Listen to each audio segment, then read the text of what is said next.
तो कैसे हैं आप सभी? उम्मीद है कि आप सभी बहुत अच्छे होंगे। तो आज हम लोग पॉलिटी का बहुत ही महत्वपूर्ण टॉपिक स्टार्ट करने जा रहे हैं, जो कि घटना चक्र का है। इसमें हम लोग सबसे पहले नोट्स को पढ़ेंगे और उसके बाद क्वेश्चन आंसर लगाएंगे। आप सभी को पता होगा कि घटना चक्र में ऐसे सवाल होते हैं जो कि प्रीवियस ईयर में पूछे गए होते हैं और काफी महत्वपूर्ण होते हैं। पीसीएस लेवल, आईएएस लेवल को के जो भी एग्जाम होते हैं, उसमें जो भी प्रश्न पूछे जाते हैं वो घटना चक्र में सम्मिलित रहता है। तो घटना चक्र का नियम है कि पहले आपको ये नोट्स दिया जाता है और उसके बाद उसका क्वेश्चन आंसर दिया रहता है। ठीक है, निश्चित रूप से इसको करने के बाद हमें बहुत चीजें बहुत ही अच्छी तरीके से क्लियर हो जाएगा। चलिए क्वेश्चन को स्टार्ट करते हैं। उम्मीद है कि आप सभी लोग को ये सेशन पसंद आएगा। तो एक बार ऑडियो वीडियो क्लियर है कि नहीं देख लेते हैं हम लोग।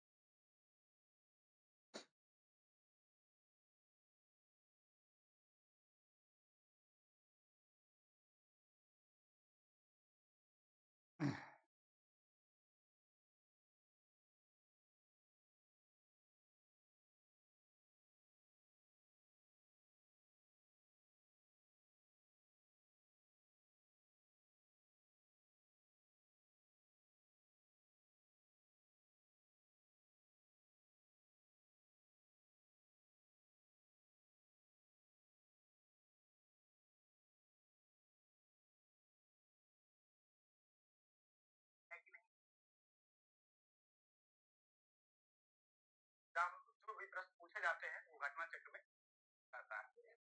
घटना चक्र का नियम है कि पहले आपको ये प्रश्न दिया जाता है और उसके बाद क्वेश्चन आंसर दिया रहता है। ठीक है, रूप से इसको करने के बाद हमें बहुत चीजें तरीके से क्लियर हो जाएगा। चलिए ऑडियो वीडियो क्लियर है बिल्कुल ही। चलिए हम लोग क्लास को स्टार्ट कर रहे हैं।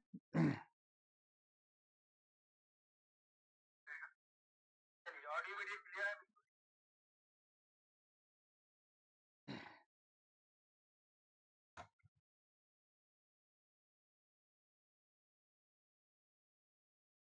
तो हमारा ये पहला टॉपिक होगा। इसमें हम 3 टॉपिक को करेंगे, जिसमें हमारा पहला टॉपिक है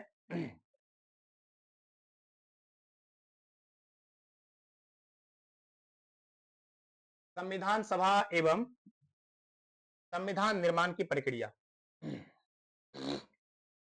बहुत ही ध्यान से इसको समझना है और इस टॉपिक से काफी प्रश्न एग्जाम में पूछे जाते हैं।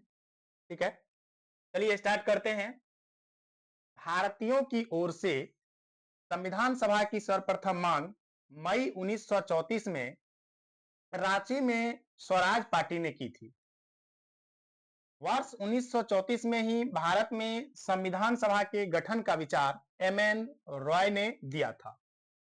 दो क्वेश्चन हमारा हुआ यहां से कंप्लीट। पहला, भारतीयों की ओर से संविधान सभा की सर्वप्रथम मांग 1934 में रांची में उठाया गया था और यह स्वराज पार्टी ने उठाया था। उसके बाद 1934 में ही भारत में संविधान सभा के गठन का विचार एमएन रॉय ने दिया था। भारतीय राष्ट्रीय कांग्रेस के स्तर पर भी पहली बार स्वराज पार्टी के बाद पटना में मई 1934 में संविधान निर्माण के लिए आधिकारिक रूप से संविधान सभा की मांग की गई, जिसकी पुष्टि कांग्रेस ने के 1936 के फैजपुर अधिवेशन में की गई। एक निर्वाचित संविधान सभा द्वारा भारत के संविधान का निर्माण करने का प्रस्ताव सर्वप्रथम 1942 में क्रिप्स मिशन द्वारा किया गया था। कैबिनेट मिशन योजना 1946 द्वारा भारतीय संविधान सभा का प्रतिनिधिक निर्वाचन के आधार पर गठन किया गया था। ठीक है,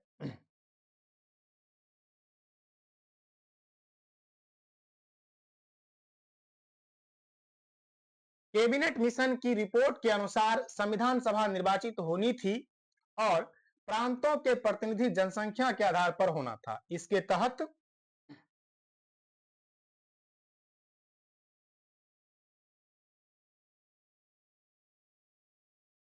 मोटे तौर पर प्रति 10 लाख व्यक्तियों पर एक प्रतिनिधि के निर्वाचन की व्यवस्था प्रस्तावित थी। संविधान सभा की कुल सदस्य संख्या 389 निर्धारित थी। संविधान सभा के कुल सदस्य संख्या कितने थे? 389 निर्धारित थी। इनमें से 296 सीट ब्रिटिश भारत को तथा 93 सीट देशी रियासतों को आवंटित की जानी थी। ब्रिटिश शासन को आवंटित 296 सीट में से 292 सदस्य का चुनाव 11 गवर्नरों के प्रांतों से और 4 का चयन मुख्य आयुक्तों के प्रांतों प्रत्येक में से एक से किया जाना था। देशी रियासतों के प्रतिनिधियों का चयन रियासतों के प्रमुख द्वारा किया जाना था और संविधान सभा के लिए चुनाव जुलाई अगस्त 1946 में संपन्न हुए। तो संविधान सभा के लिए जो जुलाई अगस्त 1946 में संपन्न हुए। संविधान सभा के लिए चुनाव कब संपन्न हुआ?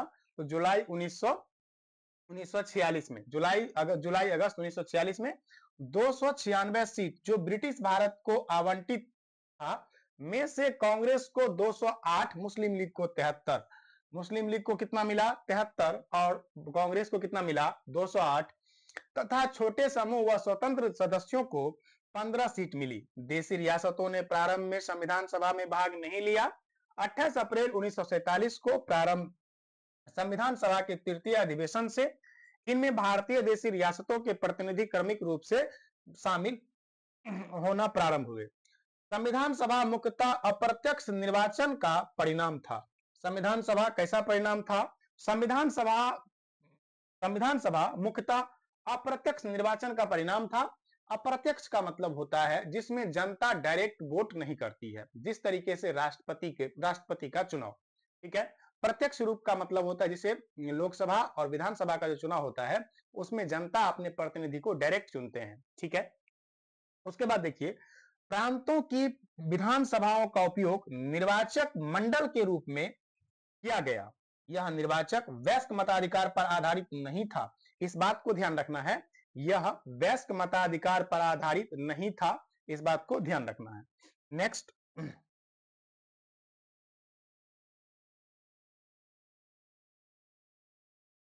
वयस्क मताधिकार पर आधारित नहीं था। उसके बाद 1935 के अधिनियम के अनुसार मताधिकार कर, शिक्षा व संपत्ति के आधार पर सीमित था। तो उस समय जो मताधिकार का प्रयोग किया जाता था उसका पैमाना क्या था? उसका पैमाना था कर, मतलब टैक्स जो लोग देता था, टैक्स। उसके बाद है आपका शिक्षा। उसके बाद संपत्ति के आधार पर लोग मताधिकार का मत का प्रयोग कर सकते थे। उसके बाद है अगला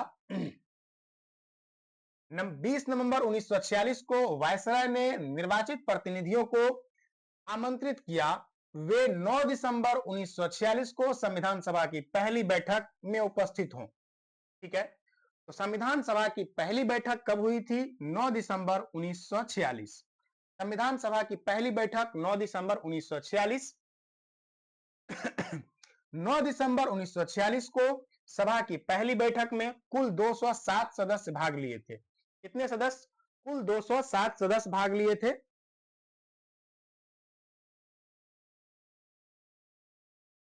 संविधान सभा के पहली बैठक में कुल 207 सदस्य भाग, जिसमें 9 महिलाएं थी। पहली बैठक में कितनी महिलाएं थी? 9 महिलाएं थी, ने हिस्सा लिया। 9 दिसंबर 1946 को संविधान सभा की प्रथम बैठक की अध्यक्षता, काफी इंपोर्टेंट प्रश्न है, इसको याद रखिएगा। 9 दिसंबर 1946 को संविधान सभा की पहली बैठक जो हुई उसकी अध्यक्षता कौन कर रहे थे? तो उसकी अध्यक्षता अस्थायी रूप से अध्यक्ष बनाए गए थे डॉक्टर सच्चिदानंद सिन्हा जी को। कौन बने थे? डॉक्टर सच्चिदानंद सिन्हा, प्रथम संविधान सभा के प्रथम अध्यक्ष, लेकिन अस्थायी। ध्यान रखिएगा। 2 दिन बाद 11 दिसंबर 1946 को संविधान सभा ने डॉक्टर राजेंद्र प्रसाद को निर्विरोध संविधान सभा के अस्थायी अध्यक्ष के रूप में निर्वाचित किया। तो पूछा जाएगा संविधान सभा का अस्थायी अध्यक्ष डॉक्टर राजेंद्र प्रसाद, अस्थायी अध्यक्ष सच्चिदानंद सिन्हा। सच्चिदानंद सिन्हा अस्थायी, डॉक्टर राजेंद्र प्रसाद अस्थायी। सच्चिदानंद सिन्हा पहले अध्यक्ष, जिसमें कि 9 दिसंबर को चुना गया, और इसको चुना गया 11 दिसंबर को अस्थायी रूप से, निर्विरोध। उसमें भी याद रखिएगा, निर्विरोध। उसके बाद कहता है 13 दिसंबर 1946 को जवाहरलाल नेहरू ने संविधान सभा में उद्देश्य प्रस्ताव प्रस्तुत किया। तो संविधान सभा में उद्देश्य प्रस्ताव कब प्रस्तुत किया गया? 13 दिसंबर 1946 को। किसके द्वारा? तो ये प्रस्तुत किया गया था पंडित जवाहरलाल नेहरू द्वारा, ठीक ना, जो कि 22 जनवरी 1947 को संविधान सभा द्वारा पारित किया गया। इसके जो प्रस्ताव थे ये पारित कब किए गए? 22 जनवरी 1947 को। 22 जनवरी 1947 को याद रखिएगा। नेक्स्ट,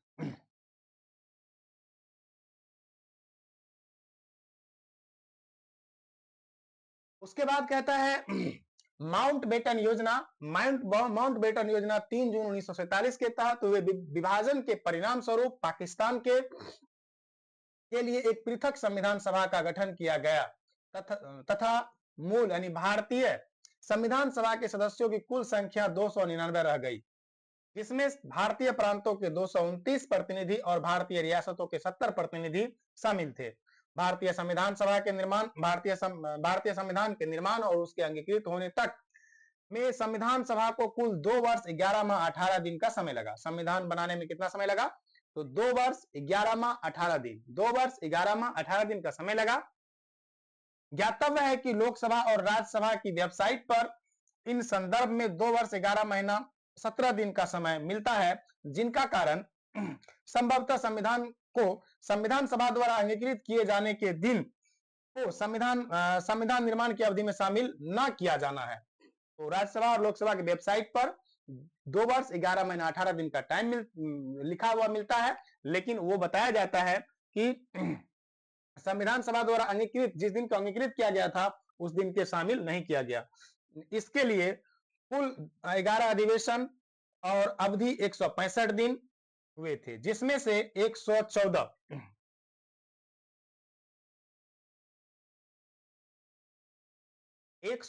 दिन 14 दिन संविधान के प्रारूप पर विचार किया गया था। 11वें अधिवेशन के अंतिम दिन 26 नवंबर 1949 को संविधान को अंगीकृत किया गया। इन 11 अधिवेशन के अतिरिक्त संविधान सभा पुनः 24 जनवरी 1950 को समवेत हुई, जब सदस्यों द्वारा भारत के संविधान पर हस्ताक्षर 284 सदस्यों द्वारा किए गए थे। भारतीय संविधान के निर्माण के समय बेनेगल नरसिंह राव BN राव को संवैधानिक सलाहकार नियुक्त किया गया था। तो संवैधानिक सलाहकार कौन नियुक्त किए गए थे? बेनेगल नरसिंह राव यानी बेनेगल नरसिंह राव यानी BN राव संवैधानिक सलाहकार कौन थे? तो BN राव थे। 26 नवंबर 1949 को भारत के लोगों द्वारा संविधान को अंगीकृत, अधिनियमित और आत्मार्पित किया गया। 26 नवंबर 1949 को भारत के लोगों द्वारा संविधान को अंगीकृत, याद रखिएगा इनको, अंगीकृत, अधिनियमित और आत्मार्पित। अंगीकृत 3 शब्द है, अंगीकृत, अधिनियमित और आत्मार्पित कब किया गया? 26 नवंबर 1949 को। 26 नवंबर 1949 को भारत के लोगों द्वारा संविधान पूर्ण रूप से 26 जनवरी 1950 को लागू हुआ। संविधान पूर्ण रूप से, अंशतः पूछा जाएगा तो 26 नवंबर 1949, लेकिन पूर्णतः पूछा जाएगा तो 26 जनवरी 1950। ध्यान रखिएगा, अंशतः 26 नवंबर 1949 और पूर्णतः क्योंकि अनुच्छेद संविधान का कुछ भाग 26 नवंबर 1949 को ही लागू कर दिया गया था, लेकिन पूर्णतः 26 जनवरी 1950 को लागू किया गया। ठीक है। भारतीय संविधान सभा में कुल महिला सदस्यों की संख्या 15 थी। कितना थी ये पूछा गया है प्रीवियस ईयर में। उनके नाम इस प्रकार हैं: विजय लक्ष्मी पंडित, राजकुमारी अमृत कौर, सरोजनी नायडू, सुचिता कृपलानी, पूर्णिमा बनर्जी, लीला रॉय, जी दुर्गाबाई, हंसा मेहता, कमला चौधरी, रेणुका रे, मालती चौधरी, दया रानी वेलायुधन, बेगम एजाज रसूल, एनी रस्करीनी तथा अम्मू स्वामीनाथन। ग्रेनविल ऑस्टिन ने कहा था कि संविधान सभा कांग्रेस थी और कांग्रेस भारत। ग्रेनविल ऑस्टिन का ये स्टेटमेंट है, याद रखिएगा।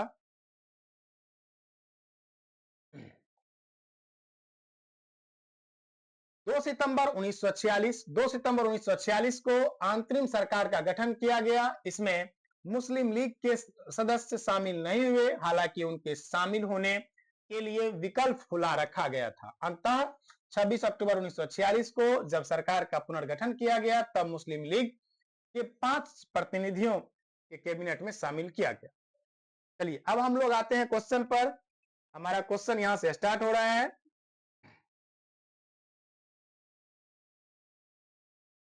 चलिए अब हम लोग आ रहे हैं क्वेश्चन पर। अगर आप वीडियो देख रहे हैं तो प्लीज वीडियो को लाइक जरूर कर दीजिएगा, ठीक है।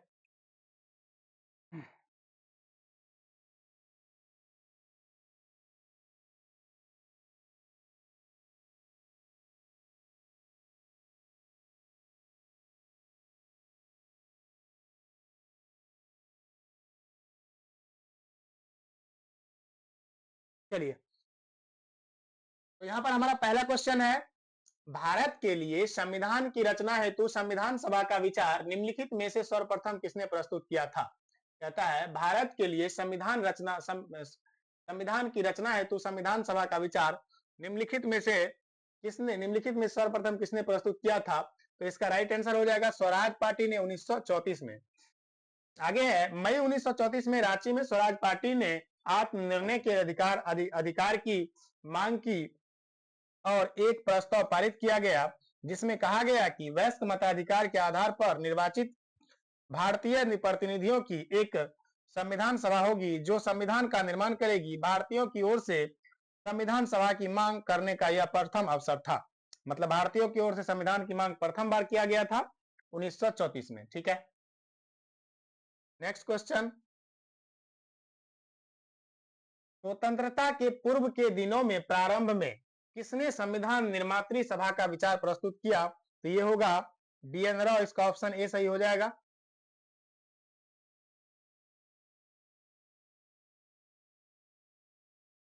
Annie Besant Jawaharlal Nehru. इसका ऑप्शन क्या था, ये सही था। 1934 में ही भारत में संविधान निर्मात्री सभा का विचार बी.एन. राव ने दिया था। इसका ऑप्शन तो ये क्लियर ही है।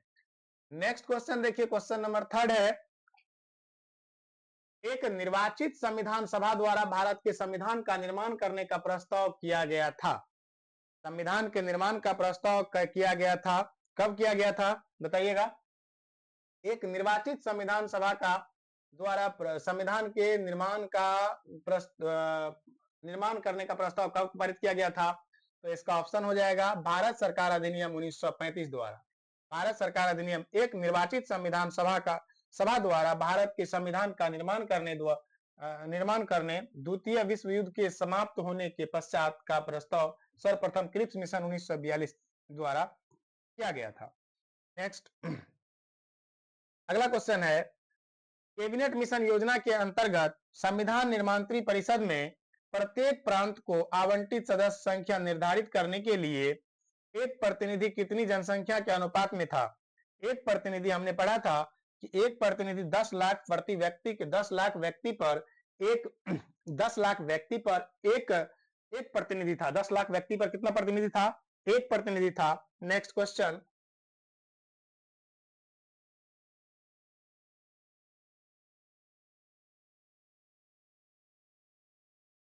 कहता है कैबिनेट मिशन वर्ष 1946 में भारत आया था। मिशन ने अपनी रिपोर्ट में संविधान सभा के गठन का एक सूत्र प्रस्तुत किया था जिसके आधार पर संविधान सभा निर्वाचित होनी थी और प्रांतों का प्रतिनिधि जनसंख्या के आधार पर होना था। इसके तहत मोटे तौर पर प्रति 10 लाख व्यक्ति के ऊपर एक प्रतिनिधि का निर्वाचन की व्यवस्था प्रस्तुत की गई थी।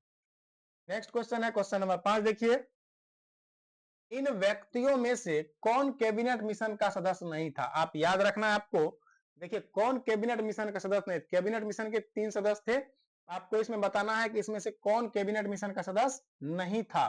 तो विलियम वुड होगा इसका जो सदस्य नहीं था। ये भी सदस्य थे, स्टेफर्ड क्रिप्स भी थे, पैथिक लॉरेंस भी थे, एबी अलेक्जेंडर भी थे। कैबिनेट मिशन मार्च 1946 में भारत पहुंचा। इस मिशन के सदस्य स्टेफर्ड क्रिप्स जो कि बोर्ड अध्यक्ष बोर्ड ऑफ ट्रेड था, पैथिक लॉरेंस भारत सचिव था और एबी अलेक्जेंडर नौसेना मंत्री थे, ठीक है। क्वेश्चन नंबर 6 है, भारतीय संविधान सभा का गठन किया गया था भारत सरकार अधिनियम 1935 के अंतर्गत, क्रिप्स मिशन योजना 1942 के अंतर्गत या कैबिनेट मिशन योजना 1946 के अंतर्गत। तो इसका गठन किया गया था कैबिनेट मिशन योजना 1946 के अंतर्गत। ऑप्शन नंबर सी इसका राइट आंसर हो जाएगा। तो इसका राइट आंसर क्या हो जाएगा? Option number C, cabinet mission योजना के अंतर्गत भारतीय संविधान सभा का गठन किया गया था। राइट हो गया। अगला क्वेश्चन है कि भारतीय, ये चलिए हो गया हमारा। 1946 में निर्मित अंतरिम सरकार में कार्यपालिका परिषद के उप सभापति कौन थे? 1946 में निर्मित अंतरिम सरकार में कार्यपालिका परिषद के उप सभापति कौन थे? तो इसका राइट आंसर हो जाएगा जवाहरलाल नेहरू। जवाहरलाल नेहरू कार्यपालिका परिषद के उप सभापति थे। 24 अगस्त 1946 को अंतरिम राष्ट्रीय सरकार की घोषणा इस व्यवस्था के साथ की गई कि अंतरिम सरकार 2 सितंबर 1946 को कार्यभार संभालेगी। वायसराय इनमें कार्यपालिका परिषद का पदेन अध्यक्ष था तथा जवाहरलाल नेहरू को उपाध्यक्ष व या उपसभापति बनाया गया। क्वेश्चन नंबर 8 है, निम्नलिखित में से कौन अगस्त 1946 में गठित प्रथम अंतरिम राष्ट्रीय सरकार का सदस्य नहीं था? निम्नलिखित में से कौन अगस्त 1946 में गठित प्रथम अंतरिम राष्ट्रीय सरकार का सदस्य नहीं था? तो इसका राइट आंसर हो जाएगा ऑप्शन नंबर सी, राधाकृष्ण उस समय जो था अंतरिम राष्ट्रीय सरकार का सदस्य नहीं था। कैबिनेट मिशन योजना के आधार पर 24 अगस्त 1946 को 46 की घोषणा के तहत नव निर्वाचित संविधान सभा से 2 सितंबर 1946 को भारत की अंतरिम सरकार का गठन किया गया था। इसमें सी राजगोपालाचारी शिक्षा मंत्री, डॉक्टर राजेंद्र प्रसाद खाद्य एवं कृषि मंत्री तथा जगजीवन राम श्रम मंत्री थे, जबकि डॉक्टर एस राधाकृष्णन इस प्रथम आंतरिक राष्ट्रीय सरकार के सदस्य नहीं थे। नेक्स्ट अगला है, कथन है वेवेल योजना के अनुसार कार्यकारिणी परिषद में हिंदू और मुस्लिम सदस्यों की संख्या समान होनी थी। क्या कहता है कथन? वेवेल योजना के अनुसार कार्यकारिणी परिषद में हिंदू और मुस्लिम सदस्यों की संख्या समान होनी थी। अगला है, कारण है वेवेल का विचार था कि ऐसी व्यवस्था से भारत का बंटवारा बच जाता। इसका राइट आंसर सी है, कथन सही है पर कारण गलत है। कथन सही है पर कारण गलत है। क्वेश्चन नंबर 10,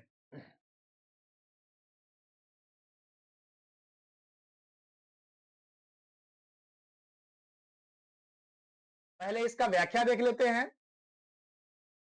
अक्टूबर 1943 में लिनलिथगो के स्थान पर आर्किबाल्ड वेवेल वायसराय बना। वायसराय तथा गवर्नर जनरल नियुक्त किए गए। आर्किबाल्ड वेवेल वायसराय, आर्किबाल्ड इसका पूरा नाम था आर्किबाल्ड। इसका पूरा नाम क्या था? Archibald Wavell. वे भारतीय संवैधानिक गतिरोध को दूर करने के उद्देश्य से मई 1945 में लंदन गए। वहां उन्होंने भारतीय प्रशासन के संबंध में ब्रिटिश सरकार से विस्तार से बात की तथा कुछ प्रस्ताव रखे। जून 1945 में उन प्रस्तावों को वेवेल योजना के नाम से सार्वजनिक किया गया। वेवेल योजना के प्रस्तावों में कार्यकारिणी परिषद में मुसलमान सदस्यों की संख्या हिंदुओं के बराबर होना, परिषद में वायसराय तथा कमांडर इन चीफ को छोड़कर सभी सदस्यों का भारतीय होना, शीघ्र ही शिमला में एक सम्मेलन का बुलाया जाना था। युद्ध समाप्ति के पश्चात भारतीयों द्वारा खुद का संविधान बनाया जाना इत्यादि प्रावधान शामिल थे। वेवेल योजना का उद्देश्य राजनीतिक गतिरोध दूर करना, भारत को पूर्ण स्वशासन की दिशा में आगे बढ़ाना और संवैधानिक गतिरोध दूर करना था। इसका उद्देश्य कहीं से भी हिंदू मुस्लिम एकता को सुदृढ़ करना नहीं था, जिससे भारत का विभाजन रुक सके। अतः कथन सत्य है पर कारण गलत है। ठीक है, नेक्स्ट क्वेश्चन देखिए, क्वेश्चन नंबर 10 है हमारा। निम्नलिखित में से कौन सा कथन संविधान सभा के विषय में सत्य है? संविधान सभा के विषय में सत्य बोला गया है।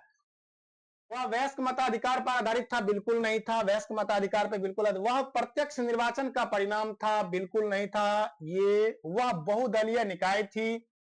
बहुदलीय निकाय थी, ये तो बात सही है, बहुदलीय निकाय तो थी, ठीक है ना, क्योंकि बहुदलीय निकाय थी ये। उसने अनेक समितियों के माध्यम से कार्य किया। नीचे दिए गए पुटों का सही उत्तर का चयन कीजिए। 3 और 4 सही है, क्योंकि वह बहुदलीय निकाय भी था, उसमें बहुत सारे दल थे और अनेक समितियां गठन किए गए थे संविधान निर्माण के लिए। ठीक है, यहां तक आपको क्लियर हो गया। अगला देखिए नेक्स्ट क्वेश्चन। चलिए इसका एक्सप्लेनेशन पहले देख लेते हैं हम लोग। संविधान सभा के गठन के लिए राज्यों की विधानसभाओं का उपयोग निर्वाचन मंडल के रूप में किया गया, अतः संविधान सभा पर अप्रत्यक्ष निर्वाचन का परिणाम था। तो संविधान सभा कैसा परिणाम था? अप्रत्यक्ष निर्वाचन का परिणाम था। इसका निर्वाचन वयस्क मताधिकार पर आधारित नहीं था। संविधान सभा ने में अनेक दलों के लोग शामिल थे। इन सभा ने अनेक कार्यों का संचालन करने के लिए अनेक समितियां का गठन किया था। भारतीय संविधान सभा के संबंध में निम्नलिखित में से कौन से कथन सही है? भारतीय संविधान सभा के संबंध में निम्नलिखित में से कौन से कथन सही है? इसका राइट आंसर क्या हो जाएगा बताइए। यह वयस्क मताधिकार पर आधारित नहीं था। सही पूछा गया भारतीय संविधान सभा के संबंध में निम्नलिखित कौन सा कथन सही है, तो यही सही हो जाएगा। यह वयस्क मताधिकार पर आधारित नहीं था, यह प्रत्यक्ष निर्वाचन का परिणाम था। गलत बात है। वही सही होगा क्योंकि ये सही है। यह बहुदलीय बहुदलीय संरचना था, ये भी है ना। यह कई समितियों के माध्यम से कार्यरत थी। कथन सही पूछा गया, ये भी सही है और ये भी सही। ए और डी सही होना चाहिए, ठीक है।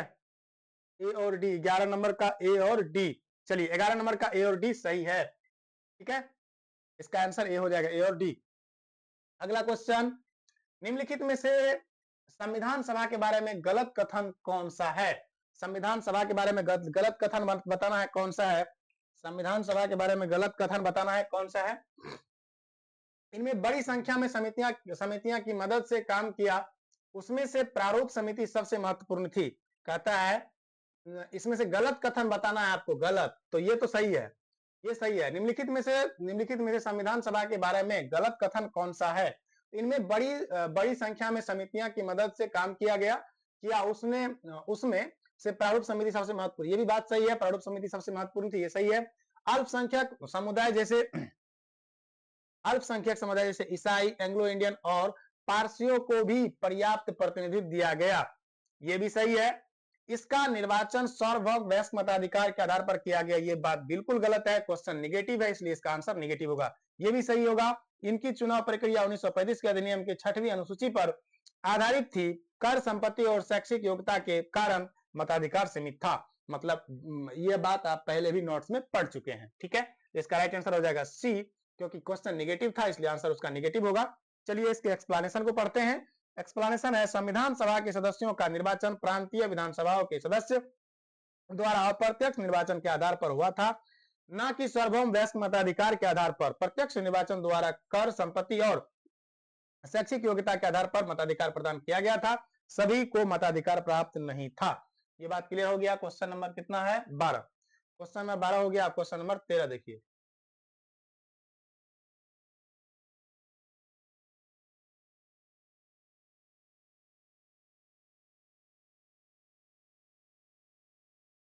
क्वेश्चन नंबर 13, भारत के संविधान का प्रारूप तैयार करने वाली संविधान सभा के सदस्यों को डैश मतलब ब्रिटिश संसद द्वारा नामित किया गया, गवर्नर जनरल द्वारा नामित किया गया, विभिन्न प्रांतों के विधानसभाओं द्वारा चुना गया। ये आंसर सही हो जाएगा। उपयुक्त प्रश्न की व्याख्या ऊपर देखने के लिए कहता है, भारतीय इतिहास के संदर्भ में प्रांतों से विधानसभाओं के सदस्य उन प्रांतों के लोग द्वारा सीधे निर्वाचित हुए थे। भारतीय राष्ट्रीय कांग्रेस द्वारा, मुस्लिम लीग द्वारा नामित हुए थे, प्रांतीय विधानसभाओं द्वारा निर्वाचित हुए थे, या सरकार द्वारा संवैधानिक मामलों में उनकी विशेषज्ञता के लिए चुने गए थे। राइट आंसर हो जाएगा प्रांतीय विधानसभा द्वारा निर्वाचित हुए थे। क्वेश्चन नंबर 15, क्वेश्चन नंबर 15 है आपका, संविधान सभा में सदस्यों का चुनाव कैसे हुआ था? पूछ रहा है संविधान सभा में सदस्यों का चुनाव कैसे हुआ था। तो संविधान सभा में सदस्यों का चुनाव कैसे हुआ था बताइएगा। संविधान सभा में सदस्यों का चुनाव कैसे हुआ था? संविधान सभा में सदस्यों का चुनाव सीधे जनता के द्वारा हुआ था? नहीं हुआ था। भारतीय राष्ट्रीय कांग्रेस के नामांकन द्वारा हुआ था?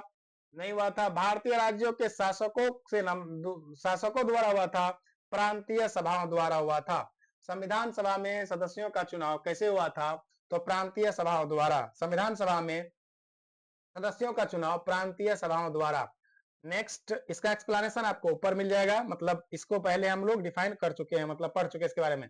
अगला है 16 नंबर क्वेश्चन है, संविधान सभा के चुने हुए अस्थायी अध्यक्ष कौन थे? देखिए आ गया क्वेश्चन, छत्तीसगढ़ पीसीएस में पूछा गया है। छत्तीसगढ़ पीसीएस का क्वेश्चन है, संविधान सभा के चुने हुए अस्थायी अध्यक्ष कौन थे? संविधान सभा के चुने हुए अस्थायी अध्यक्ष कौन थे? तो बताइएगा, डॉक्टर राजेंद्र प्रसाद। सच्चिदानंद सिन्हा अस्थायी थे, ये अस्थायी थे। ये कैसा था? अस्थायी थे। और ये कौन थे? अस्थायी थे। डॉक्टर राजेंद्र प्रसाद संविधान सभा के जो अध्यक्ष बने गए थे, अध्यक्ष कौन थे अस्थायी रूप से? तो ये थे डॉक्टर राजेंद्र प्रसाद। 9 दिसंबर 1946 को संविधान सभा की प्रथम बैठक की अध्यक्षता अस्थायी अध्यक्ष डॉक्टर सच्चिदानंद सिन्हा ने की थी।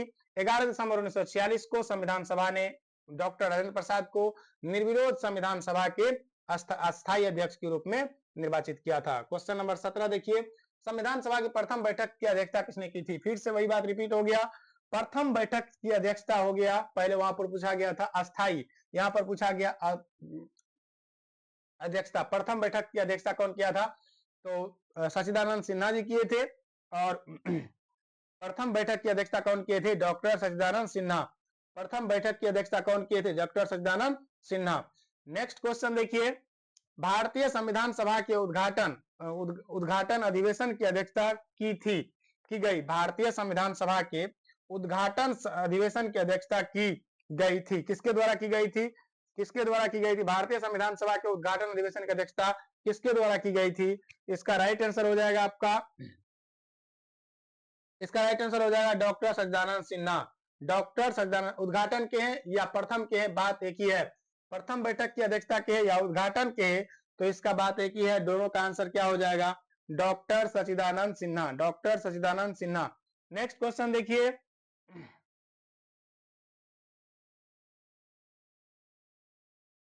क्वेश्चन नंबर 19 है, भारत की संविधान निर्मात्री सभा के अध्यक्ष कौन थे? भारत के संविधान निर्मात्री सभा के अध्यक्ष कौन थे? तो संविधान निर्मात्री सभा के अध्यक्ष कौन थे? राजेंद्र प्रसाद, बी आर अम्बेडकर, अय्यर और जवाहरलाल नेहरू। भारत की संविधान निर्मात्री सभा के अध्यक्ष कौन थे?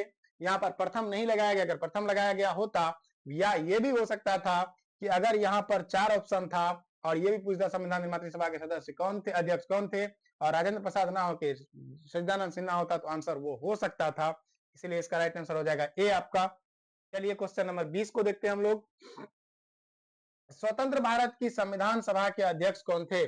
स्वतंत्र भारत के संविधान सभा के अध्यक्ष कौन थे? स्वतंत्र भारत के पूछा गया, याद रखिएगा, स्वतंत्र भारत के। वहां पर भी डॉक्टर राजेंद्र प्रसाद होगा। ऑप्शन नंबर आपका बी हो जाएगा। ऑप्शन नंबर क्या हो जाएगा? बी। ऑप्शन नंबर बी हो जाएगा, डॉक्टर राजेंद्र प्रसाद। संविधान सभा के प्रथम मनोनीत उप सभापति कौन थे? उप सभापति, प्रथम उप सभापति, तो इसका आंसर हो जाएगा doctor Frank Anthony. Frank Anthony हो जाएगा संविधान सभा के प्रथम मनोनीत उपसभापति। संविधान सभा के प्रथम मनोनीत उपसभापति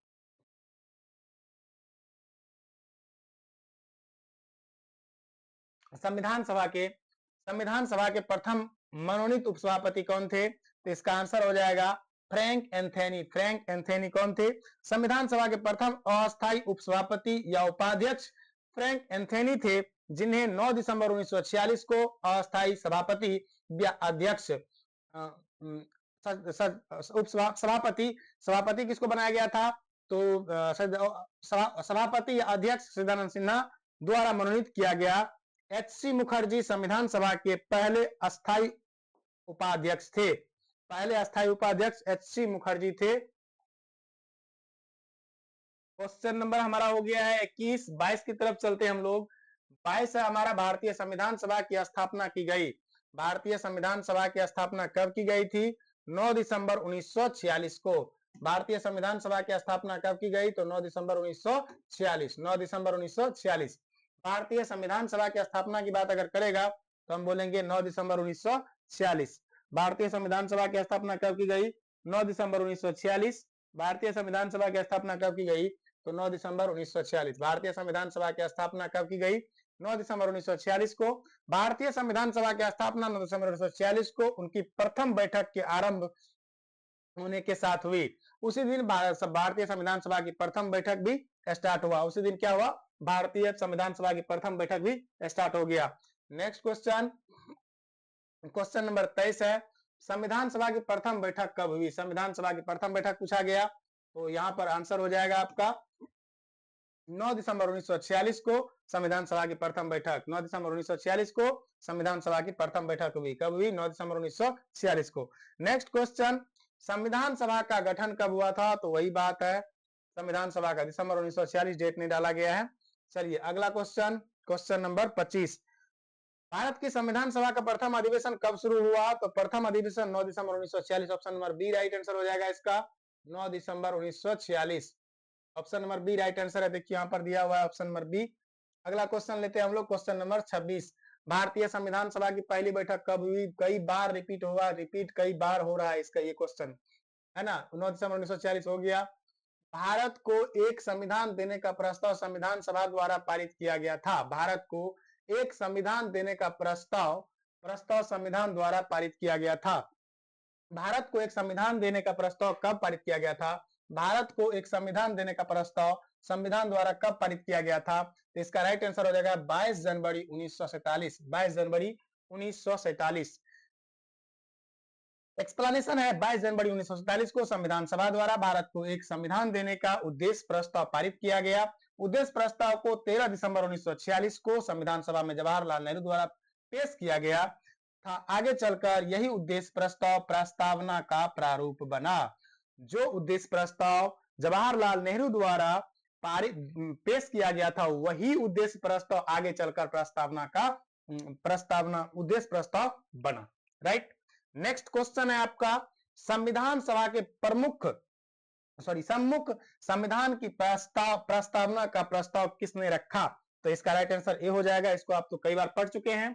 नेक्स्ट क्वेश्चन, क्वेश्चन नंबर 29, संविधान सभा में उद्देश्य प्रस्ताव निम्न में से किस एक द्वारा प्रस्तुत किया गया? इसका आंसर तो आपको पता होगा, option number B, doctor Pandit Jawaharlal Nehru, है ना।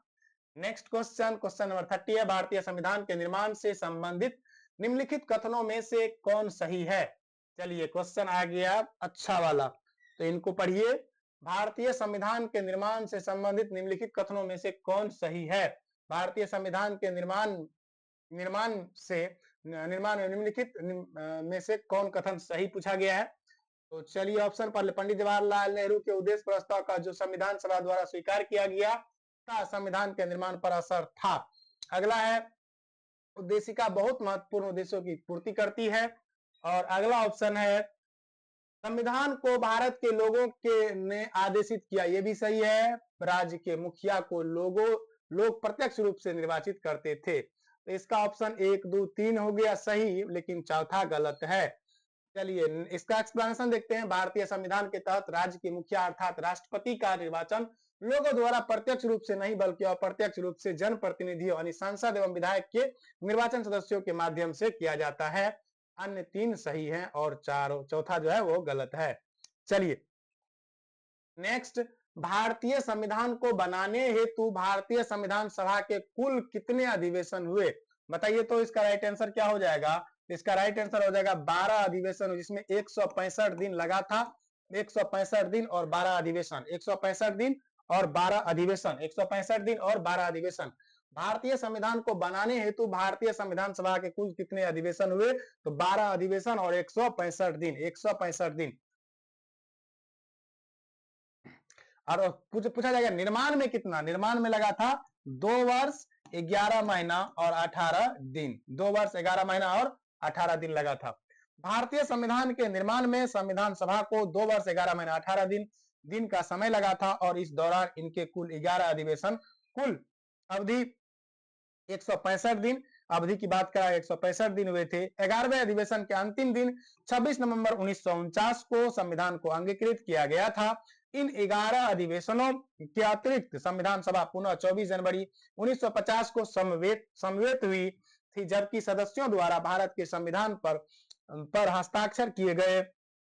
इस प्रकार निकटतम सही उत्तर विकल्प सी होगा। राइट।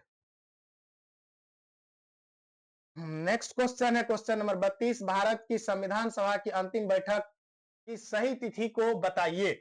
भारत के संविधान सभा की अंतिम बैठक कब हुई थी? अभी आपने पढ़ा कि 24 जनवरी 1950 को समवेत हुई थी, मतलब संविधान सभा अंतिम दिन कब बैठा था संविधान लागू होने से पहले? तो ये बैठा था आपका कब? 24 जनवरी 1950 को। कब बैठा था? 24 जनवरी 1950 को। 24 जनवरी 1950 को अंतिम दिन संविधान सभा के सदस्य कब बैठे थे? 24 जनवरी 1950 को बैठे थे। नेक्स्ट क्वेश्चन, चलिए क्वेश्चन नंबर 33 लेते हैं। क्वेश्चन नंबर 33 है आपका, भारत के संविधान के निर्माण में संविधान सभा को कितना समय लगा? भारत के संविधान के निर्माण में संविधान सभा को कितना समय लगा? तो 2 वर्ष 11 महीना 18 दिन, ये तो आप सभी जानते होंगे। चलिए क्वेश्चन नंबर 34, क्वेश्चन नंबर 34 है, सूची X को सूची Y से सुमिलित कीजिए और सूचियों के नीचे दिए गए कूटों का प्रयोग करते हुए सही उत्तर चुनिए। यहाँ पर है संविधान सभा के पहले अध्यक्ष कौन थे, ये बताना है आपको। तो इसका ऑप्शन है बी सही हो जाएगा, आप लोग मैच कर लीजिए, बी सही है इसका, ऑप्शन नंबर बी सही हो जाएगा। ए का हो जाएगा 4, बी का हो जाएगा 3, सी का हो जाएगा 1 और डी का हो जाएगा 2। इसका एक्सप्लेनेशन देख लेते हैं और आगे बढ़ते हैं। कहता है सही सुमेलन इस प्रकार है, संविधान सभा के पहले उपाध्यक्ष कौन बने थे? H C Mukherjee. प्रारूप समिति के मूलतः एकमात्र कांग्रेस सदस्य कौन थे? के एम मुंशी। और राजस्थान की रियासतों का प्रतिनिधित्व कौन किया था? वीटी कृष्णामाचारी। राजस्थान की रियासतों का प्रतिनिधित्व कौन किया था? VT Krishnamachari, VT Krishnamachari. Not संविधान सभा के पहले अस्थायी उपाध्यक्ष फ्रैंक एंथोनी थे, जिन्हें 9 दिसंबर 1946 को अस्थायी अध्यक्ष सज्जनानंद सिन्हा द्वारा नामित किया गया था। एच सी मुखर्जी संविधान सभा के पहले अस्थायी उपाध्यक्ष थे। क्वेश्चन नंबर 35, भारतीय संविधान के निर्माण के समय संवैधानिक सलाहकार कौन थे? ये हमने पढ़ा था नोट्स में भी हमने पढ़ा था, भारतीय संविधान के निर्माण के समय संवैधानिक सलाहकार कौन थे? तो ये थे आपके B N Rao. B N Rao, option number इसका सी सही हो जाएगा, B N Rao, option number C क्या हो जाएगा? सही हो जाएगा, बी एन राव इसके संवैधानिक सलाहकार थे। क्वेश्चन नंबर 36 पे आते हैं। भारतीय संविधान का प्रथम प्रारूप तैयार किया गया था किसके द्वारा? बी एन राव के द्वारा। भारतीय संविधान का प्रथम प्रारूप किसके द्वारा तैयार किया गया था? तो बी एन राव के द्वारा। भारतीय संविधान का प्रथम प्रारूप तैयार किया गया था बी एन राव के द्वारा। भारतीय संविधान का प्रथम प्रारूप किसके द्वारा तैयार किया गया था? तो बी एन राव के द्वारा। अगर आप लोग अभी तक वीडियो देख रहे हैं तो लाइक कर दीजिए प्लीज थोड़ा सा, ताकि मेरा भी मोटिवेशन बने। आप लाइक कर दीजिए प्लीज, जो भी देख रहे हैं तो लाइक कर दीजिएगा, तो थोड़ा सा हमें भी लगेगा कि हम अगर कुछ अच्छा कर रहे हैं।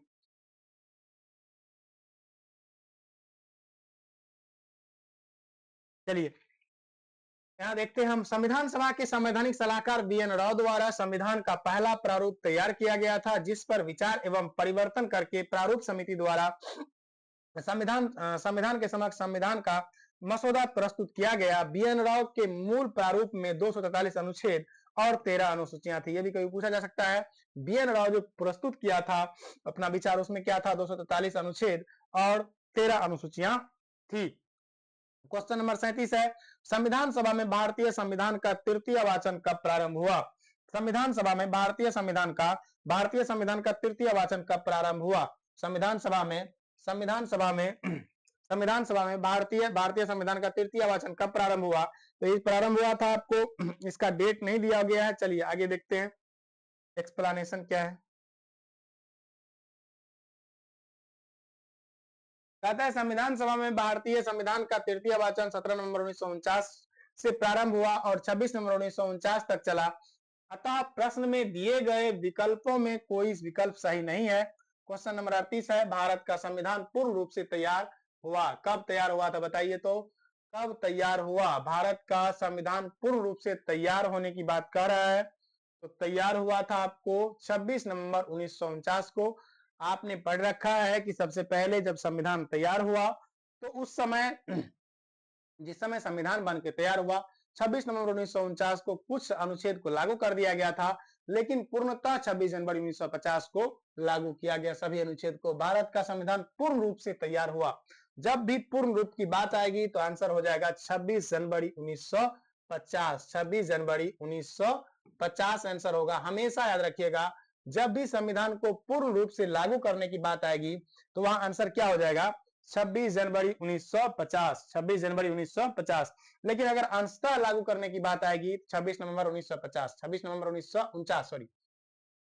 भारतीय संविधान की उद्देशिका प्रस्तावना में उल्लेख उल्लेख किया गया है कि 26 नवंबर 1949 को भारत के लोगों ने संविधान को अंगीकृत, अधिनियमित और आत्मार्पित किया। संविधान को अपनाने, उसके पूर्ण होने, पारित होने तथा उनके अंतरिम रूप देने की तारीख भी 26 नवंबर 1949 को ही माना जाता है। इसी दिन नागरिकता, अंतकालीन संसद, अस्थायी और संक्रमणकालीन उपबंध लागू हो गए।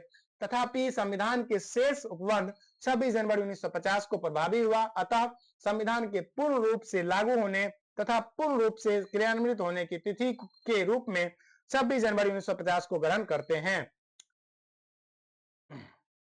नेक्स्ट, भारतीय संविधान को संविधान सभा द्वारा अंगीकृत किया गया। भारतीय संविधान को संविधान सभा द्वारा कब अंगीकृत किया गया? अंगीकृत की बात आता है तो 26 नवंबर 1949 आंसर हो जाएगा इसका। चलिए 26 नवंबर अंगीकृत अगर बोला जाए तो पूर्ण रूप से बोला जाए तो 26 जनवरी 1950 और अंगीकृत की बात करा जाए तो 26 नवंबर 1949। कहां तक हो गया था हमारा?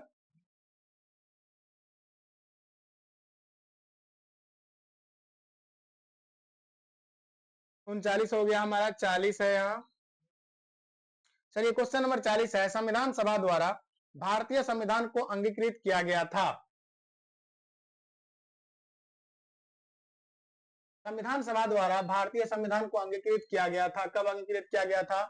संविधान सभा द्वारा भारतीय संविधान को स्वीकृत किया गया था। मतलब कब किया गया था बताइए? 26 जनवरी 1950 को या 26 नवंबर 1949 को? तो इसका आंसर हो जाएगा संविधान सभा द्वारा भारतीय संविधान को स्वीकृत किया गया था। स्वीकृत की बात आए, अंगीकृत की बात आए, वहां पर 26 नवंबर 1949 आंसर होगा। जब पूर्ण रूप से लागू करने की बात आए, पूर्णतः लागू करने की बात आए, तो वहां 26 जनवरी 1950 हो जाएगा। याद रखिएगा इस बात को। अब बताइएगा आप लोग कि आपको पूरा दिख रहा है कि नहीं?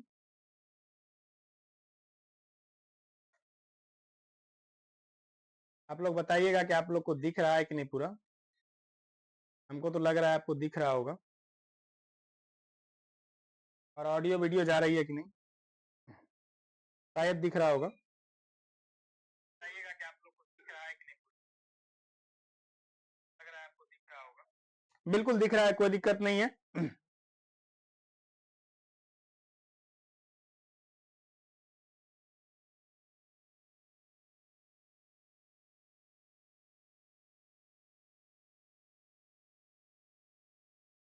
चलिए कोई दिक्कत नहीं है, ऑडियो वीडियो भी क्लियर है।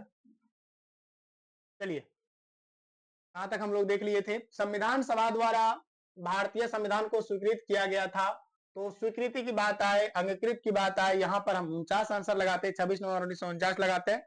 और जब पूर्णतः रूप से लागू करने की बात आता है तो वहां पर हम लोग लगाते हैं 26 जनवरी 1950। नेक्स्ट 41 नंबर क्वेश्चन है, भारत का संविधान किस तिथि को अपनाया गया? भारत का संविधान अपनाया गया था 26 नवंबर 1949। देखिए 3 तरीके से अभी तक क्वेश्चन पूछा जा चुका है कि अपनाया कब गया, अंगीकृत कब किया गया, उसके बाद यहाँ बोला गया स्वीकृत कब किया गया। सभी अलग अलग। देखिए यहाँ पर बोला गया अपनाया गया,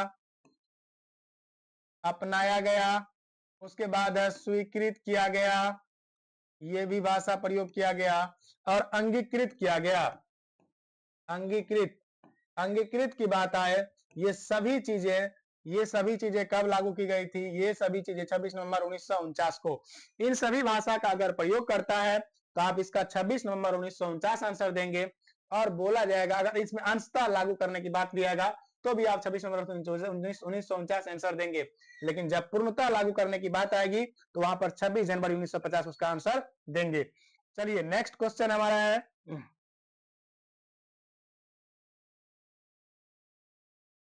भारतीय संविधान कब लागू हुआ? तो भारतीय संविधान कब लागू हुआ आपका? 26 जनवरी। अब देखिए यहाँ पर कुछ भी नहीं किया गया, स्वीकृति की बात नहीं किया गया, अंगीकृत की बात नहीं किया गया, कुछ भी नहीं कहा गया, केवल कह दिया गया कि भारतीय संविधान कब लागू हुआ। हम जब इस बात की चर्चा करते हैं कि लागू कब हुआ या पूर्णतः लागू कब हुआ, तो हम बोलते हैं ना जनरली कि जब हम 26 जनवरी को मनाते हैं तो हम बताते हैं कि हमारा संविधान आज ही के दिन लागू हुआ था। यहाँ लागू मतलब कंप्लीटली हम आंसर क्या देंगे? 26 जनवरी 1950। 26 जनवरी 1950। नेक्स्ट क्वेश्चन है 43 नंबर, संविधान को 26 जनवरी 1950 के दिन लागू करने का निर्णय इसलिए लिया गया क्योंकि, कहता है 26 जनवरी 1950 को संविधान को लागू करने का कारण क्या था? तो कारण बताइए आप लोग, अगर आपको कारण पता है। कांग्रेस ने इस तिथि को 1930 में स्वतंत्रता दिवस के रूप में मनाया था, यही बात सही हो जाएगा। ठीक है, यही बात क्या हो जाएगा, कांग्रेस ने क्या मनाया था? रावी नदी के तट पर जब पंडित जवाहरलाल नेहरू द्वारा 12 बजे रात्रि को तिरंगा फहराया गया था, आप लोग को याद होगा। ठीक है, कहते हैं भारतीय राष्ट्रीय कांग्रेस के लाहौर अधिवेशन दिसंबर 1929 में पूर्ण स्वराज की घोषणा की गई तथा 26 जनवरी को स्वतंत्रता दिवस के रूप में मनाए जाने का संकल्प किया गया और आजादी के पूर्व तक 26 जनवरी को स्वतंत्रता दिवस के रूप में मनाया जाता रहा, परंतु 15 अगस्त 1947 स्वतंत्र भारत स्वतंत्र हो गया और तब से प्रत्येक वर्ष 15 अगस्त को स्वाधीनता दिवस के रूप में मनाया जाने लगा, जबकि स्वतंत्रता प्राप्ति के पश्चात 26 जनवरी को तिथि को अविस्मरणीय, मतलब इसको भूले नहीं, हम इस दिन को याद रखें, इसके लिए इन्होंने क्या किया, जो भी इस दिन को याद रखने के लिए हमने क्या किया, भारतीय संविधान को पूर्णतः 26 जनवरी 1950 को लागू किया और तब से प्रत्येक वर्ष 26 जनवरी को हम गणतंत्र दिवस के रूप में मनाते हैं। किस रूप में? गणतंत्र दिवस के रूप में मनाते हैं। चलिए नेक्स्ट क्वेश्चन, क्वेश्चन नंबर कौन सा, 44 है हमारा। भारतीय संविधान दिवस कब मनाया जाता है? तो 26 नवंबर या 26 दिसंबर। तो संविधान दिवस की बात आएगा तो 26 नवंबर की बात हो जाएगी। 26 नवंबर संविधान दिवस कब मनाया जाता है? तो संविधान दिवस मनाया जाता है 26 नवंबर को। भारतीय संविधान दिवस कब मनाया जाता है? तो 26 नवंबर को। याद रखिएगा, भारतीय संविधान दिवस कब मनाया जाता है? 26 नवंबर को। भारतीय संविधान दिवस 26 नवंबर को, याद रखिएगा, बहुत इंपॉर्टेंट क्वेश्चन है, कई बार पूछा गया है कि भारतीय संविधान दिवस कब मनाया जाता है? 26 नवंबर को। इसका एक्सप्लेनेशन देखते हैं। भारतीय संविधान दिवस 26 नवंबर को मनाया जाता है। भारतीय संविधान 26 नवंबर 1949 को बनकर तैयार हुआ और संविधान सभा द्वारा अंगीकृत हुआ और इसके कुछ प्रावधान इसी दिन लागू किए गए थे। बहुत इंपॉर्टेंट बात है कि इसके संविधान सभा द्वारा भारतीय संविधान 26 जनवरी 1949 को बनकर तैयार हुआ और संविधान सभा द्वारा अंगीकृत किया गया, इसके कुछ प्रावधान इसी दिन लागू किए गए थे, जिसके फलस्वरूप इस दिन को संविधान दिवस के रूप में मनाया जाता है। जबकि भारतीय संविधान 26 जनवरी 1950 को पूर्णतः लागू किया गया और 26 जनवरी को स्वतंत्रता दिवस के रूप में मनाया जाता था, है ना। स्वतंत्रता से पहले यानी 1947 से पहले इस दिन को स्वतंत्रता दिवस के रूप में मनाया जाता था, लेकिन क्योंकि देश 15 अगस्त 1947 को आजाद हुआ, इसी वजह से जो देश 15 अगस्त 1947 को आजाद हुआ, इसी वजह से इस दिन को अब हम 26 जनवरी को स्वतंत्रता दिवस मना नहीं सकते थे। इसी याद को ताजा रखने के लिए जो भी नेतागण थे उन्होंने निर्णय लिया कि हम इस दिन को अब हम 26 जनवरी को ही संविधान को पूर्णतः लागू करेंगे और हम इस याद को ताजा रखेंगे। नेक्स्ट क्वेश्चन है आपका, भारतीय संविधान को अपनाया गया, कब अपनाया गया था? संवैधानिक सभा द्वारा, गवर्नर जनरल द्वारा, ब्रिटिश संसद द्वारा या भारतीय संसद द्वारा? तो इसका राइट आंसर हो जाएगा ऑप्शन नंबर ए, संवैधानिक सभा द्वारा। चलिए अगला है, संविधान सभा के 11वें अधिवेशन में 26 नवंबर 1949 को भारतीय संविधान सभा द्वारा अपनाया गया, यानी अंगीकृत किया गया, अधिनियमित किया गया। और नेक्स्ट क्वेश्चन है क्वेश्चन नंबर 46, भारतीय संविधान को 26 नवंबर 1949 को किसके द्वारा अधिनियमित किया गया था? भारतीय संविधान को 26 नवंबर 1949 को किसके द्वारा अधिनियमित किया गया था? तो ऑप्शन नंबर ए सही हो जाएगा, इसका राइट आंसर हो जाएगा ऑप्शन नंबर ए, राइट, संविधान सभा द्वारा अपनाया गया था। भारत का संविधान अंगीकृत एवं अधिनियमित हुआ था 26 नवंबर 1949 को, 26 नवंबर 1949 को। ठीक है, ऑप्शन नंबर अगला क्वेश्चन है question number 48, B R Ambedkar का संविधान सभा में निर्वाचन हुआ था, कहां से हुआ था? पश्चिम बंगाल से, बम्बई प्रेसिडेंसी से और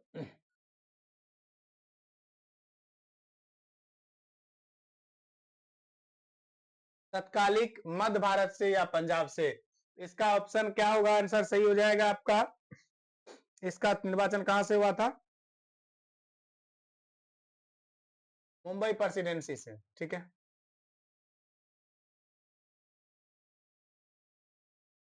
चलिए इसका एक्सप्लेनेशन देखते हैं हम लोग। वर्ष 1946 में संपन्न संविधान सभा के प्रारंभिक चुनाव में डॉक्टर भीमराव अंबेडकर भीमराव अंबेडकर अविभाजित भारत के बंगाल प्रसिद्ध प्रांतों के पूर्वी भाग से निर्वाचित हुए थे। बाद में यह क्षेत्र पाकिस्तान में चले जाने के कारण डॉक्टर अंबेडकर भारतीय गणराज्य के मुंबई प्रेसिडेंसी के पूना संसदीय क्षेत्र से उपचुनाव में निर्वाचित होकर भारतीय संविधान सभा में सम्मिलित हुए। पूना सीट उनके लिए कांग्रेस के एमएन जैकर ने त्यागपत्र देकर रिक्त की थी। यद्यपि विकल्प ए में पश्चिम बंगाल है, फिर भी यह अभिष्ट विकल्प नहीं हो सकता, क्योंकि डॉक्टर अंबेडकर पूर्वी बंगाल से प्रथमतः निर्वाचित हुए। अंततः उन्होंने मुंबई प्रेसिडेंसी से निर्वाचित सदस्यों के रूप में संविधान सभा में कार्य किया। अतः स्पष्ट है कि ऑप्शन बी सही होगा। अगला है आपका, भीमराव अंबेडकर का जन्म और मृत्यु कब हुआ था? तो जन्म हुआ था इसका आपको 1891 में, मृत्यु 1956 में। भीमराव अंबेडकर का जन्म 1891 में और मृत्यु 1856 में। याद रखिएगा, काफी इंपोर्टेंट है। भीमराव अंबेडकर का जन्म कब हुआ था? 1891 में। मृत्यु कब हुआ था? 1956 में। नेक्स्ट क्वेश्चन, चलिए इसका एक्सप्लेनेशन पहले देखते हैं। भारतीय संविधान निर्माण में मुख्य भूमिका निभाने वाले डॉक्टर भीमराव अंबेडकर का जन्म 14 अप्रैल 1891 को महू मध्य प्रदेश में तथा मृत्यु 6 दिसंबर 1956 में दिल्ली में हुआ था। क्वेश्चन नंबर 50 है, निम्नलिखित कथनों पर विचार कीजिए। तृतीय गोलमेज सम्मेलन के विचार विमर्श की परिणति भारत सरकार अधिनियम 1935 के पारित होने के रूप में हुई। कहता है, अगला ऑप्शन है, अगला आपका है कि भारत सरकार अधिनियम 1935 ने ब्रिटिश भारत के सूबों और भारतीय रियासतों के एक संघ पर आधारित ऑल इंडिया फेडरेशन के गठन का उपबंध किया। तो ऑप्शन सी इसका राइट हो जाएगा। ए और बी दोनों सही है। इसका एक्सप्लेनेशन देखते हैं। नवंबर दिसंबर 1932 में लंदन में आयोजित तीसरे और अंतिम गोलमेज सम्मेलन में कांग्रेस ने भाग नहीं लिया था। इस सम्मेलन में भारत सरकार अधिनियम 1935 के लिए एक ठोस योजना को अंतिम रूप में पेश किया गया था। इसमें ब्रिटिश भारत के सूबे और भारतीय रियासतों के एक संघ पर आधारित ऑल इंडिया फेडरेशन के गठन का प्रावधान किया गया था। नेक्स्ट क्वेश्चन 51 नंबर क्वेश्चन है आपका। नीचे दो वक्तव्य है, नीचे दो वक्तव्य है, बताइए। कारण कथन दिया गया, भारत का संविधान देश की आवश्यकताओं की पूर्ति करता है। इसका ऑप्शन है, भारत का संविधान देश की आवश्यकताओं की पूर्ति करता है। भारत का संविधान देश की आवश्यकताओं की पूर्ति करता है। भारत का संविधान देश की आवश्यकताओं की पूर्ति करता है। और इसका कारण है इसे एक ग्रहित संविधान कहा जाता है। दोनों सही हो जाएगा, और परंतु इसका कारण स्पष्ट नहीं होता है। भारत का संविधान देश की आवश्यकताओं की पूर्ति करने में पूर्णतः सक्षम है तथा भावी आवश्यकताओं के मद्देनजर इसमें संशोधन संबंधी प्रावधान भी है। मतलब हमारा अगर कोई नियम कानून गलत है, हम उसमें सुधार भी कर सकते हैं। ऐसी व्यवस्थाएं संविधान निर्माताओं ने करके रखा हुआ है। ठीक है, अतः इसे ग्रहित संविधान भी कहा जाता है। इस प्रकार कथन एवं कारण दोनों ही सही है, परंतु कारण कथन की सही व्याख्या स्पष्टीकरण नहीं है। हालांकि ग्रहित का मतलब हुआ हम अपना तो हमारा है ही, साथ ही साथ हम दूसरे देशों के संविधान से भी कुछ चीजें लेकर के अपने संविधान में उनको ऐड किए हैं, इसलिए इनको हम ऐसा बोल सकते हैं। अगला हमारा है, भारतीय संविधान सभा में वयस्क मताधिकार को 15 वर्ष के लिए स्थगित करने की बात की थी। कौन किया था? ऑप्शन नंबर सी, मौलाना कलाम आजाद ने किया था। इसका एक्सप्लेनेशन देखिए। संविधान सभा में वयस्क मताधिकार विषय पर बहस के दौरान मौलाना अबुल कलाम आजाद ने वयस्क मताधिकार को 15 वर्ष के लिए स्थगित करने की वकालत की थी, किंतु डॉक्टर राजेंद्र प्रसाद एवं पंडित जवाहरलाल नेहरू ने जोरदार ढंग से इसे अपनाने के लिए इसका समर्थन किया। नेक्स्ट क्वेश्चन है आपका, निम्नलिखित में से किसने सुझाव दिया था कि भारत की स्वतंत्रता के बाद भारतीय राष्ट्रीय कांग्रेस को एक राजनीतिक दल के रूप में भंग कर दिया जाना चाहिए? काफी पॉपुलर क्वेश्चन है, यूपी पीसीएस के मेन एग्जाम में पूछा गया, 2011 में है। इसका आंसर हो जाएगा गांधी जी का कहना था, कांग्रेस का उद्देश्य था देश को आजाद कराना, और अगर देश आजाद हो चुकी है तो कांग्रेस को अब भंग कर दिया जाना चाहिए, लेकिन ऐसा हुआ नहीं, क्योंकि कांग्रेस एक बहुत बड़ा दल बन चुका था। जब तक देश आजाद हुआ तब तक कांग्रेस एक बहुत बड़ा दल बन चुका था, और तब तक में ये काफी मजबूत संगठन बन चुका था, और ये एक पार्टी बनी रह गई, और ये पार्टी खत्म नहीं हुआ। लेकिन गांधी जी का ऐसा कहना था। भारत की स्वतंत्रता के उपरांत महात्मा गांधी ने यह सुझाव दिया था कि भारतीय राष्ट्रीय कांग्रेस को अब एक राजनीतिक दल के रूप में भंग कर दिया जाना चाहिए। चलिए क्वेश्चन नंबर अब देखते हैं हम लोग 54 को 53 हो गया हमारा। निम्नलिखित में से किसने कहा था एक संविधान निम्नलिखित में से किसने कहा था एक संविधान एक मशीन की तरह बेजान चीज है, इसमें वे लोग जीवन फूकते हैं जो इनका नियंत्रण करते हैं। भारत में बस कुछ ईमानदार लोग की आवश्यकता है जिनके लिए राष्ट्रहित ही सर्वोपरि है। इन किनका कथन था ये? तो ये था डॉक्टर राजेंद्र प्रसाद का। प्रश्नगत कथन संविधान सभा के अध्यक्ष और भारत के प्रथम राष्ट्रपति डॉक्टर राजेंद्र प्रसाद का है। यह कथन 26 नवंबर 1949 को भारतीय संविधान को अपनाए जाते समय दिए गए उनके वक्तव्य का अंश है। जिस समय भारतीय संविधान को अपनाया जा रहा था उसी समय उन्होंने ये भाषण दिया था। अपनी राष्ट्रवादी प्रतिक्रिया में भारतीय संविधान के निर्माताओं ने अल्पसंख्यकों के हितों तथा भावनाओं के महत्व को कम करके आंका है। यह कथन किसका है? यह कथन है आइवर जेनिंग का। प्रस्तुत कथन आइवर जेनिंग का है। उनका मानना था कि भारतीय संविधान निर्माताओं ने भारतीय संघ में अल्पसंख्यक हित और भावनाओं के महत्व को न्यूनतम रखने का प्रयास किया गया है। किसने कहा था? संविधान सभा कांग्रेस थी और कांग्रेस भारत था। किसने कहा था? संविधान सभा कांग्रेस थी और कांग्रेस भारत था। ये कहा है आपका ऑस्टिन ने। कौन कहा है? ऑस्टिन ने कहा है। हमने नोट्स में इसको भी पढ़ा था।